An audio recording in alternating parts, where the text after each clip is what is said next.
No traffic, empty piazzas and no tourists.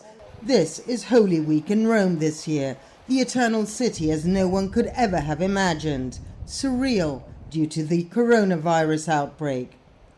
Time seems to have come to a standstill at famous Rome landmarks like the Trevi Fountain and the Colosseum, normally bustling with people.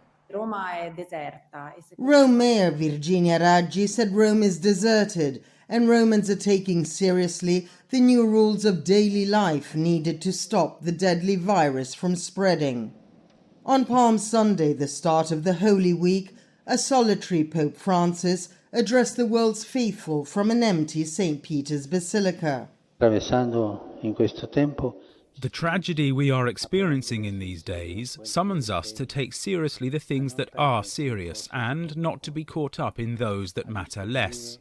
To rediscover that life is of no use if not used to serve others. Palm Sunday this year in Rome. In a normal year, like in 2019, thousands gather in St. Peter's Square, waving palm fronds and listen to the Pope speak. This year, all Holy Week ceremonies will be held behind closed doors inside St. Peter's Basilica, except for one, the Via Crucis, or Way of the Cross.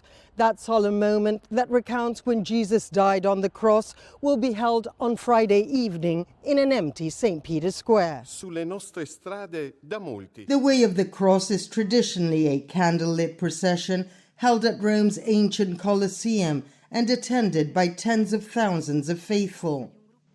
In an extraordinary Urbi et Orbi message last week, Pope Francis said, "We have realized we are in the same boat, all of us fragile and disoriented, but at the same time important and needed, all of us called to row together, each of us in need of comforting the other."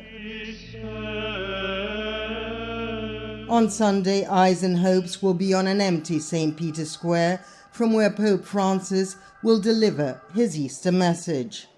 Sabina Castelfranco for VOA News at the Vatican.